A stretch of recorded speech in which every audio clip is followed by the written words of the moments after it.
What happens when the king of the Klondike, Tony Beets, decides to step down? His shocking decision and the emotional legacy he's leaving behind. Tony Beets has built an empire over decades, but his latest decision has left his family in tears, and it's not what you think. Tony Beets isn't your average gold miner. He's a larger-than-life figure who turned dirt into dreams and a simple Yukon claim into an empire. You may know him from Gold Rush, where his booming voice and love of bad language made him famous. The man behind the hard hat and graphic exterior has built more than just a fortune. He's also left behind a legacy that's as tough and complicated as the Klondike. Have you ever thought about what it takes to go from having nothing to owning millions of dollars in gold claims? Tony started out as a young man from the Netherlands looking for work in Canada. He didn't just happen to be successful. It took hard work, taking risks, and a bit of Viking spirit to get there. From taming huge dredges to battling harsh winters, Tony proved that fortune favors the brave. But here's where the story takes a twist. Of fortune isn't just a. Tony's success has lifted his family, but it's also put pressure on them to live up to his legacy. His wife Minnie has been his rock, and their kids Monica, Kevin, and Mike are making their own paths, sometimes in his shadow and sometimes breaking free from it. This is where the heart of the story lies. What happens when the fortune becomes bigger than the man who built it? Is it a blessing, or does it come with strings that pull at family ties? Can you imagine being given a gold empire and trying to make it your own? Tony's story isn't just about money and numbers. As we dig deeper, we'll find out how this fortune changes not only their bank accounts but also their hearts and futures. Before Tony Beets became the tough-as-nails mining legend we know from Gold Rush, he was just a young man from the Netherlands trying to find his way in the world. Imagine leaving your home, family, and everything you knew at age 18 to follow your dream on the other side of the world. That's exactly what Tony did. He didn't just hop on a plane. He took a leap of faith that most of us can only dream of. No, Tony wasn't a miner at first. He did a lot of different jobs to make money, from milking cows to working in construction. But it wasn't long before he realized that his true calling was something much more exciting. He wanted to get rich, so he set his sights on Canada's Yukon, the wild frontier. The legendary Klondike goldfields called to him like a siren's song, and who could blame him? The stories of the Klondike Gold Rush were enough to get anyone's heart racing, so Tony made his move. He didn't just take the easy way out, though. Tony didn't just move to Dawson City. He was in it for the long haul. He worked as a machine operator for a mining company to learn the ropes and build his skills. It wasn't long before he realized that he needed to take bigger risks to make it big, and that's exactly what he did. By the mid-1980s, Tony had bought his first gold claim, Paradise Hill. He didn't just buy it, he earned it, and that's where the real. After that, magic started happening. He bought more claims, fixed up old dredges, and eventually became one of the richest miners in the Klondike. All those years of hard work, uncertainty, and risking everything came down to one thing: his unwavering belief that you get out what you put in. Tony Beets didn't just find gold in the ground, he struck gold in life. His journey from a small village in the Netherlands to the harsh wilderness of the Yukon shows that with enough determination, luck, and courage, you can change your future. Trust me, this is just the beginning. Stay tuned, because things are about to get even more interesting. Let's talk about Tony Beets' real rise to fame. It wasn't just about finding gold, it was about thinking bigger, working harder, and taking risks that most people would avoid. When he bought his first gold claim, Paradise Hill, Tony wasn't happy with the basics. He didn't just go in with a shovel and a pickaxe like the old-timers did. Tony's mind was always turning, always thinking about how to do things better, faster, and more efficiently. He fixed up huge old dredges, which were a piece of mining history. So Tony started making a name for himself. But here's the thing: when you start making waves, People notice, and Tony's name wasn't just in the mining world. In the mid-2000s, the reality TV show Gold Rush came calling. The producers wanted to show the real-life struggles of people trying to get rich in the Yukon, and they were looking for characters who were larger than life. Enter Tony Beets. With his thick Dutch accent, tough as nails attitude, and fearless approach to mining, Tony was a natural fit for the show. Gold Rush wasn't just about showing off Tony's gold mining skills, it was also about his family. All of a sudden, the Beets family was in the spotlight. Tony's wife Minnie became a strong presence on the show, running everything behind the scenes. His kids Kevin, Monica, and Mike were all involved in some way with the operation. Gold Rush wasn't just on TV, it was part of the Beets family's real life. Think about it, how many people started a career and then had it aired to millions of people. Tony went from being a tough independent. His family and wealth went from being mostly unknown to being in the public eye every week. Isn't it amazing how a TV show can change everything? How would you feel if your whole family's struggles and triumphs were turned into episodes? When you think of Tony Beets, you probably think of his larger-than-life personality and tough-as-nails reputation on Gold Rush. But behind all of that, Tony's rise to become one of the richest and most powerful miners in the Yukon was based on one key thing: smart strategic investments. In the world of gold mining, those old, rusting machines weren't just useless scrap, they were gold mines waiting to be revived. Tony didn't just see a broken-down dredge, he saw an opportunity, so he bought them, fixed them up, and put them to work.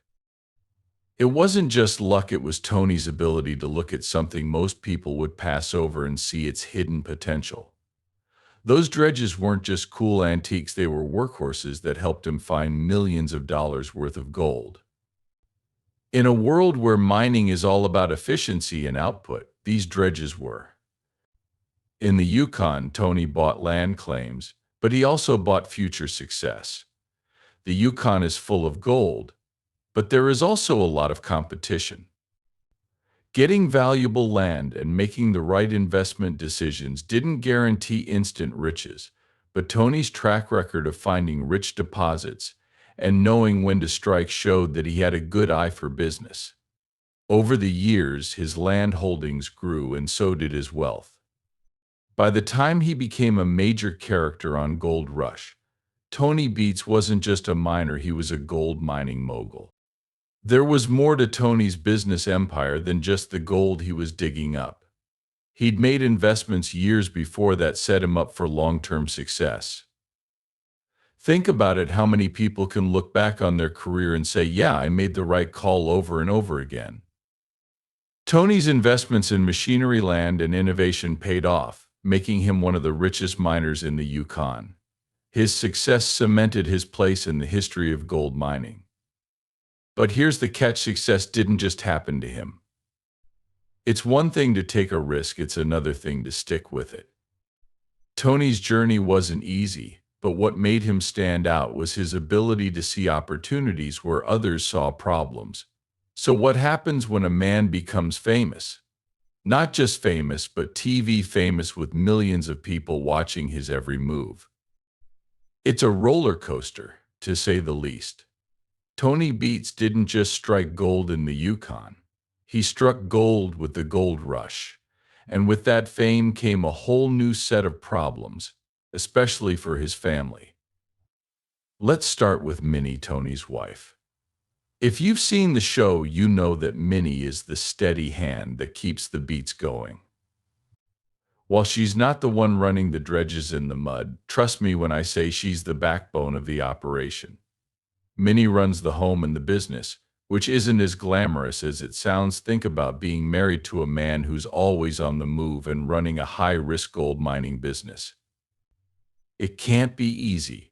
But Minnie handles it all with ease, keeping the family and the business running smoothly. Then there are the kids, Kelvin, Monica, and Mike. They grew up in the Gold Rush lifestyle, but it's one thing to watch them live it. Kevin has spent a lot of time on screen helping his dad with the machines and, let's face it, dealing with Tony's temper.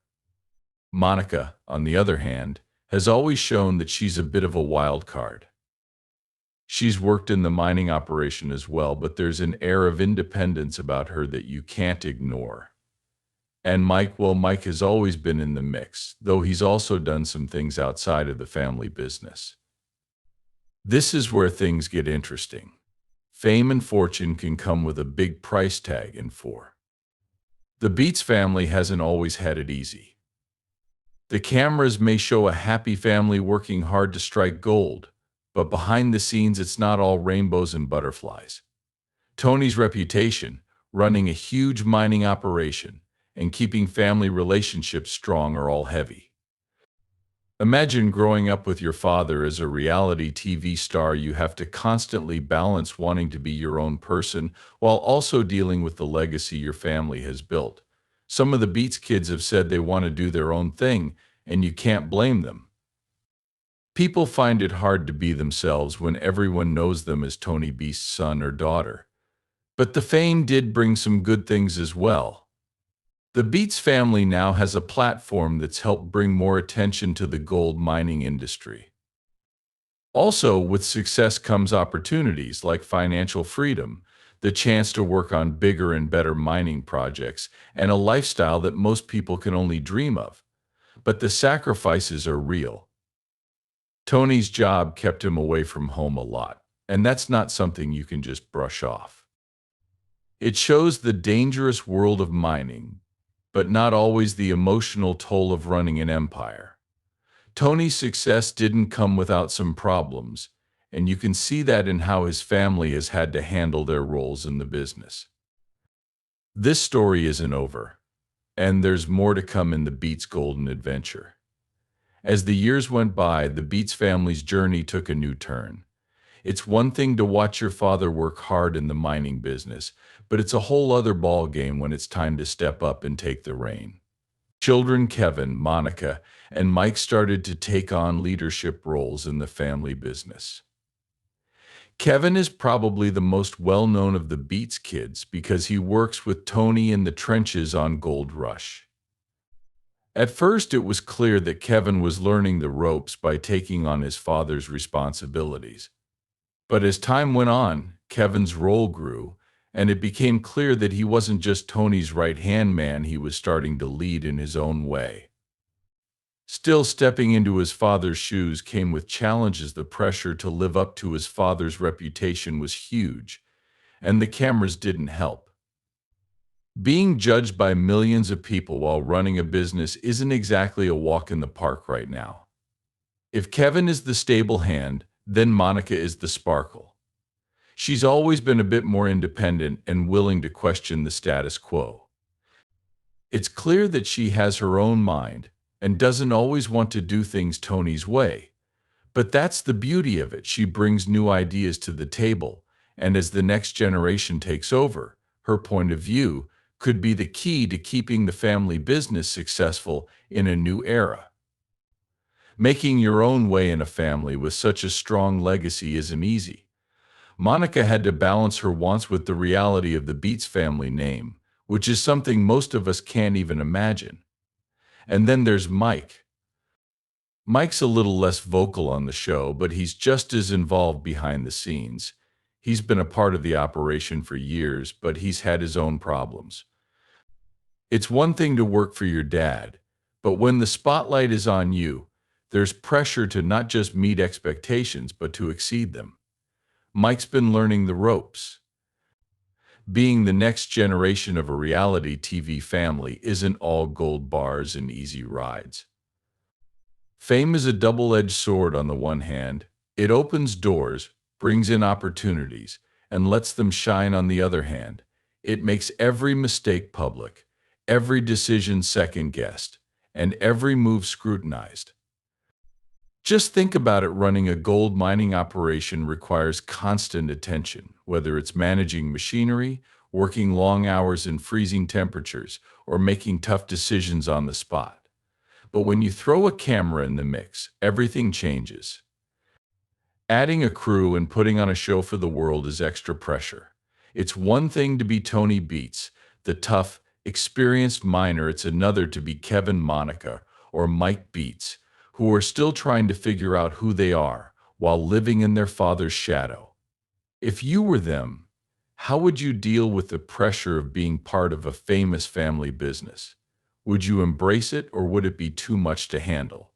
So, what's it like to balance a family business and the pressures of being on a reality TV show? That weight doesn't just sit on Tony's shoulders. For the Beets family, carrying on Tony's legacy is both an honor and a responsibility. It's like being given the keys to a gold mining kingdom while knowing all the blood, sweat, and tears that went into building it. It's a lot to carry, especially when the whole world is watching. Over the years, we've seen moments of tension in the family, both on and off screen. Kevin struggles to meet his father's high standards, Monica and Monica's disagreements over how things should be done, and Mike's need to find his place in the business have all painted a picture of a. The Beets family has had to deal with the weight of their name at times. For example, Tony got a big fine for running an unlicensed dredge, which left the whole family scrambling to get back on their feet. Other times, personal losses and family arguments came to the surface, showing that even the toughest miners can feel emotional stress. These times have tested their unity, making them question whether the business or the bond they share is more important. Then there's the challenge of balancing family and business, as we've seen working together. Even in the closest families, things don't always go smoothly. Add fame, money, and the difficulties of running a multi-million-dollar doll business, and you have a recipe for tension. How do you make choices when each one could affect not only the bottom line but also your relationships? It's a delicate dance, and one wrong move could bring everything crashing down. There's also the chance of conflict. Money can bring out the best and worst in people, even in families. Who makes the decisions? What happens if the younger Beets have different ideas for the future of the business? But the Beets family has also had moments of deep connection. You can see the pride in Tony's eyes as his kid steps up and takes on responsibility. You can also see the love between Tony and Minnie, who's been his rock through thick and thin. You can see a family that, despite their differences, share a goal of keeping the dream alive. And that brings us to the big question: will Tony's legacy bring his family together or split them up in the years to come? On the one hand, there's shared experiences and the foundation Tony has built. Building could bring them closer together and make them a strong family that can handle any storm. On the other hand, running a huge mining operation and having disagreements could cause cracks that are hard to fix. What do you think? Will the Beets family find love in their relationships like they have in the ground? Or will Tony's legacy be too much for them to handle? Let's be honest, we all want a happy ending.